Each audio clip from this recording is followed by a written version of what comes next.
नमस्कार। मैं श्वेतांग चतुर्वेदी आप सभी का फिर से स्वागत करता हूं अपने YouTube channel astro chart with Shwetang में। आज हम बात करने वाले हैं केतु, बट उससे पहले जो हमने लास्ट वीडियो अपना किया था वो राहु पे था। तो मेरी आप सभी से रिक्वेस्ट है, अगर आपने वो वीडियो अभी तक नहीं देखा है तो प्लीज़ उस वीडियो को ज़रूर देखें जाकर। वो वीडियो कहीं ना कहीं आज के इस जो हम टॉपिक पे डिस्कस करेंगे लिंक करता है, राहु और केतु। तो मैं शुरुआत करता हूं राहु से ही आज के इस टॉपिक पे। राहु मैंने जैसा कि पहले वीडियो में डिस्कस किया था, राहु आपको भ्रम देता है, राहु बांधता है। बांधने का मतलब नाम, पैसा, शोहरत, इमेज, पब्लिक इमेज। एक इंसान चाहता है कि मेरा एक किस लेवल पर जाके मैं जाऊं और ऐसा कुछ अचीव करूं, ये सब चीज़ें आपको बांधती हैं। अब वहीं अगर हम जब केतु आता है, केतु क्या करता है? केतु मुक्ति का कारक है, केतु अध्यात्म है, स्पिरिचुअलिटी। केतु आपको मुक्त करता है। अब मुक्त का मतलब ये नहीं है कि मुक्त कर दिया आप कि डेथ, वो चीज़ नहीं है, उस चीज़ से लिंक मत करिए। केतु आपको आपके रूट्स जो हैं उनसे जोड़ता है। अब रूट्स का मतलब जो हमारा घर है, जो हमारे पूर्वज हैं, जो हम बोलते हैं ना कि हमारा नेटिव प्लेस, जहाँ से हमारा ओरिजिन हुआ है, हम निकले हैं, केतु वहाँ से आपको लिंक करता है। केतु वो है। केतु बात करता है अध्यात्म की। अध्यात्म से ज़्यादा केतु आपको एक ऐसा इंसान, जब केतु ड्रिवन कोई व्यक्ति होता है ना, कि जिसकी कुंडली में केतु, मान लीजिए केतु का वेटेज ज़्यादा है, केतु कुछ ऐसे कॉम्बिनेशन बना रहा है, तो वो इंसान को आप समझ नहीं पाएंगे। वो इंसान बहुत ज़्यादा, एक तो डाउन टू अर्थ होगा उसके पास सब कुछ, उसके पास बहुत पैसा भी होगा, सब कुछ होगा, लेकिन वो होगा बहुत डाउन टू अर्थ। ये केतु की एक मैं बोल सकता हूं कि कोर कैरेक्टरिस्टिक है। केतु ये बोलता है कि आप अध्यात्म से जुड़िए। अब अध्यात्म से जुड़ने का मतलब ये नहीं है कि सिर्फ आप मंदिर में जाके भक्ति करने लगे, उसके अलावा भी बहुत कुछ चीज़ें होती हैं। मैं अगर बताऊं आपको, कोई इंसान राहु की दशा में चल रहा है, अगर मैं उससे ये कहूँगा कि तुम मेडिटेशन करो, ध्यान करो, नहीं कर पाएगा।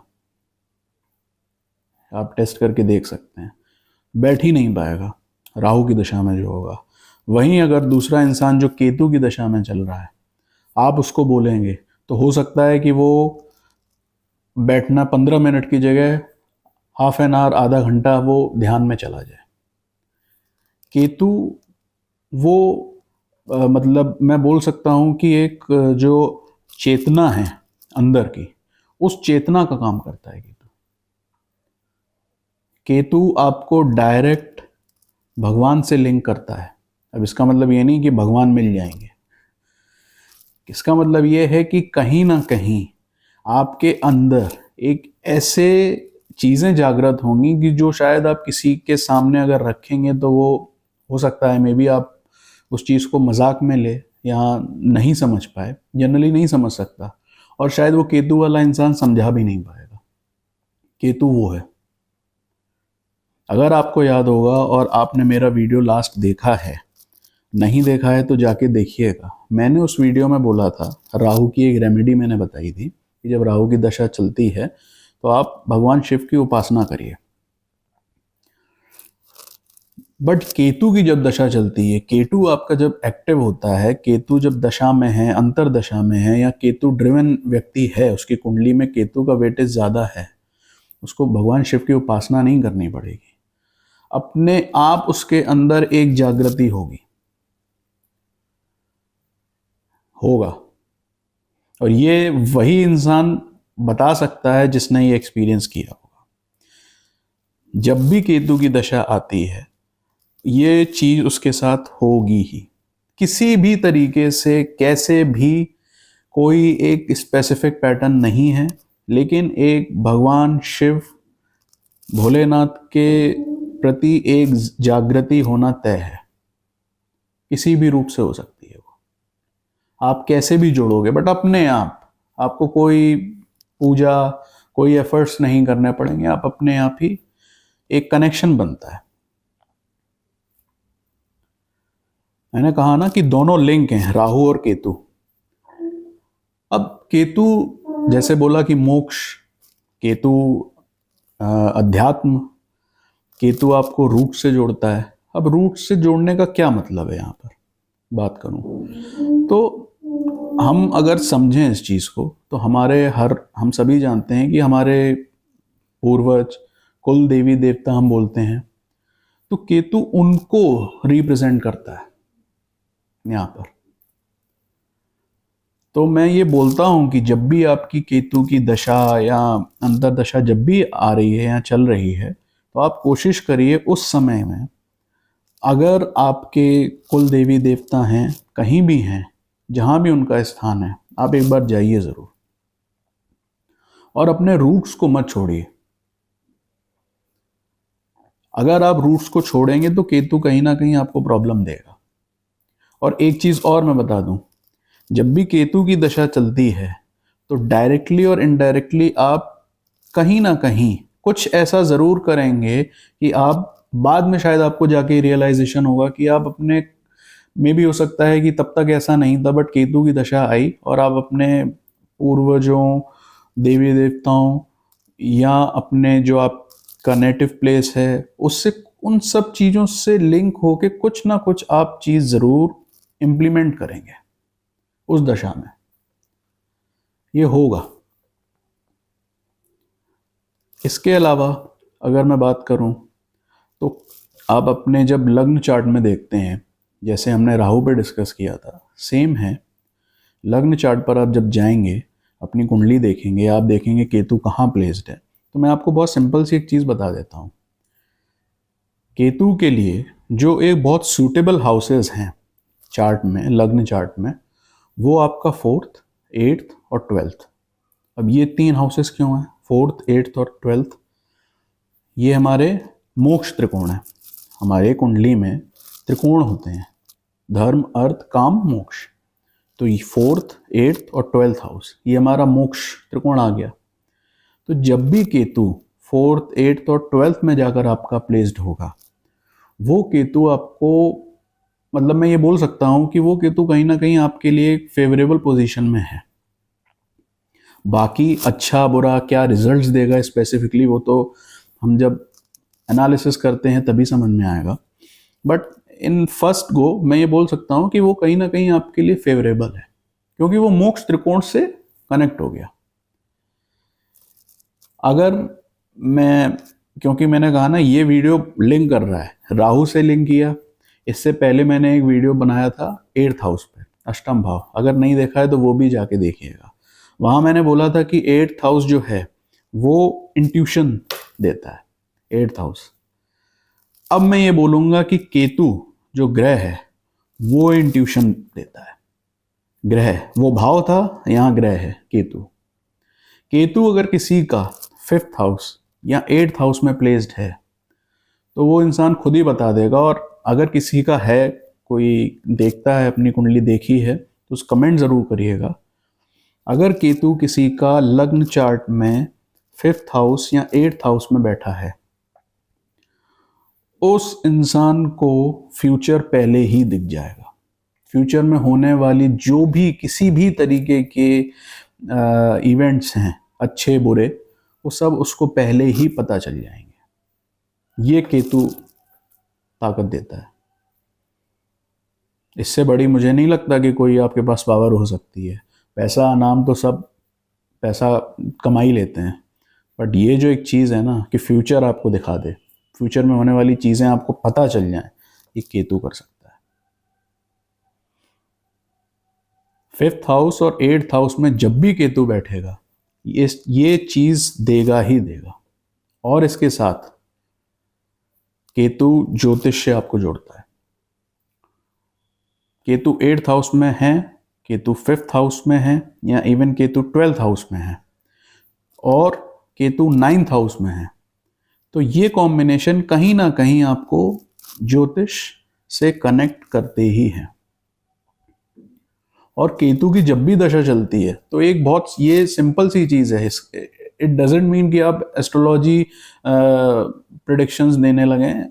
आप उस टाइम पीरियड में दशा चल रही है, आप अध्यात्म या ज्योतिष किसी ना किसी डायरेक्ट और इनडायरेक्ट वे में अपने आप को जोड़ने की कोशिश जरूर करें। केतु 4th 8th 12th मैंने बताया मोक्ष हाउसेस।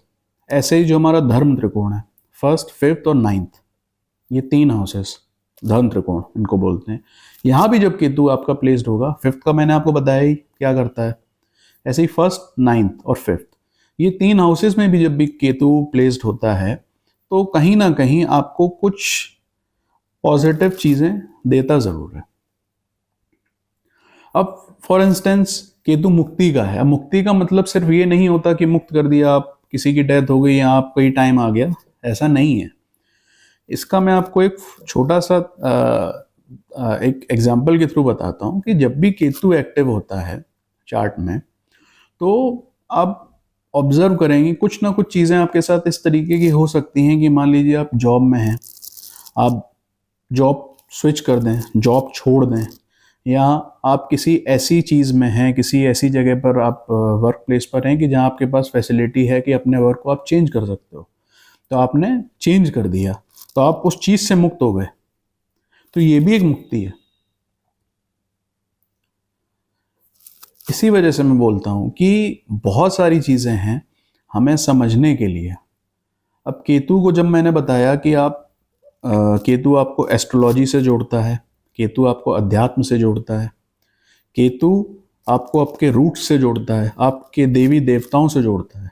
ये बहुत एक मैं बोल सकता हूँ कि ऐसी रेमेडी है कि जब भी केतु की दशा हो, अंदर दशा में आए तो आप ये चीज़ कर सकते हैं। आप जाइए अपने जहाँ भी आपके देवी देवता हैं, जहाँ भी उनका स्थान है, आप वहाँ जाइए, उनके दर्शन ज़रूर करके आइए, और अगर वहाँ कुछ कर सकते हैं तो बहुत ही अच्छा है। उसके साथ साथ एक चीज़ और मैं आपको बता देता हूँ कि जब भी केतु हमारा मान लीजिए किसी के 1st हाउस में है, तो 1st हाउस अब क्या है, 1st हाउस हमारी एक तरीके से मेंटेलिटी को दिखाता है 1st हाउस। अब जब केतु आपका 1st हाउस में प्लेस्ड है तो आपकी मेंटेलिटी कुछ इस तरीके की बनेगी कि आप ऑटोमेटिकली धर्म की तरफ, अध्यात्म की तरफ जुड़ना चाहेंगे। और अगर मान लीजिए आपकी दशा आने वाली है, केतु की महादशा आने वाली है, तो वो दशा आपको उस तरफ लेकर जाएगी। जितने भी बड़े से बड़े योगी, जो भी साधु, जितने भी बहुत जिन्होंने बड़ी बड़ी साधनाएं की हैं, वो इतना आसान काम नहीं है। मैं ये फिर बोलूँगा, पैसा कमाना आसान है, बट साधना करना बहुत मुश्किल है। उसके लिए बहुत कुछ चाहिए। राहु पैसा दे सकता है, राहु आपको नाम दे सकता है, बट जो एक अंदर की शांति है, जो लिंक करने की, वो केतु दे सकता है आपको। केतु त्याग है, सब कुछ छोड़ दे। इसका मतलब ये नहीं कि आपने घर छोड़ दिया, ऐसा नहीं होता। देने की भावना, कि अगर किसी ने आपसे कोई चीज़ मांगी कि भाई ये चीज़ मुझे चाहिए, तो आपने हंसते हंसते वो चीज़ दे दी, वो हर इंसान के बस की बात नहीं है कर पाना। ये केतु करवाता है। ये केतु ड्रिवन इंसान होगा जो ये कर सकता है, या केतु जिसका 8th हाउस में प्लेस्ड है वो कर सकता है, 8th हाउस में, 12th हाउस में, 4th हाउस में। छोड़ना चीज़ों को, देना, गिवर केतु। बहुत छोटी सी चीज़ है, ये एक टेक्निक है, आप अप्लाई करके देखिएगा। जब भी केतु ड्रिवन इंसान होगा, अगर वो किसी तरीके से मैं ये बोल सकता हूँ कि टीचिंग की फील्ड से जुड़ता है, मतलब अब टीचिंग क्या है, जब आप पढ़ा रहे हैं तो आप कुछ दे रहे हैं ना। आप क्या दे रहे हैं? ज्ञान दे रहे हैं, आप दूसरों के साथ शेयर कर रहे हैं, तो आप किसी को कुछ दे रहे हैं। वहां भी केतु आता है। तो ये सारी चीज़ें हैं। और लास्ट में आपको मैं एक चीज़ और बता दूं, बाकी तो आने वाले टाइम में और ज़्यादा डिटेल में हम डिस्कस करेंगे। अभी तो हम ये एक सीरीज लेके चल रहे हैं, राहु केतु, और आगे और भी प्लैनेट्स को हम लेंगे। बट फिर भी केतु की एक और मैं आपको रेमेडी दे देता हूँ। जब भी केतु आपको लग रहा है कुछ प्रॉब्लम्स आ रही हैं, कुछ परेशानियां आ रही हैं, केतु की दशा चल रही है, हो सके तो आप मैं बोलूँगा कि जैसे हम प्लांटेशन का काम करते हैं ना, प्लांट्स लगाते हैं, पेड़ लगाते हैं, अब वो काम करिए। केतु की दशा में आप ज़रूर पेड़ लगाइए, कोई भी ऐसा जो मतलब उन चीज़ों को आपको बेनिफिट दे, ये काम भी करिए। ये भी आपको एक फ़ायदा देगा। बाकी तो हमें ये देखना पड़ेगा केतु किस राशि में है, किस ग्रह के साथ साथ है, उसके अकॉर्डिंग हम फिर उस चीज़ों को, बट यहाँ पर मैं एक स्पेसिफिकली केतु की बात कर रहा हूँ कि जब केतु होगा, बैठा हुआ है, मान लीजिए केतु किसी का 10th हाउस में बैठा हुआ है और अकेला बैठा है, केतु के साथ कोई प्लेनेट नहीं है, और केतु पर अगर मैं बोलूँ तो बहुत ज़्यादा किसी कोई ग्रह देख भी नहीं रहा है, 10th हाउस में अगर केतु किसी का बैठा है, तो वो जहाँ भी जॉब कर रहा है वहाँ बहुत सडन चेंज, जिसे हम बोलते हैं इंस्टेंट चेंज, कि आज थोड़े दिन काम किया और अब चेंज करना है, ऐसा माइंडसेट ये केतु करवाता है। स्टेबिलिटी आपको धीरे से देता है, एकदम से नहीं। तो आप ये देखिए, अपने चार्ट में देखिए और इन चीज़ों को अप्लाई करिए, आपको अच्छे रिजल्ट्स मिलेंगे। आने वाले टाइम में मैं और भी वीडियोस और ऐसे ही अदर प्लैनेट्स पे बनाऊंगा, जो भी हमारे ग्रह हैं, तो उन पे भी हम डिस्कस करेंगे। बाकी अगर आप और कुछ चाहते हैं तो आप कमेंट कर सकते हैं, कमेंट ज़रूर करिए, शेयर ज़रूर करिए, एक मोटिवेशन रहता है चीज़ें बनाने का और लाने का। बहुत बहुत धन्यवाद। राधे राधे।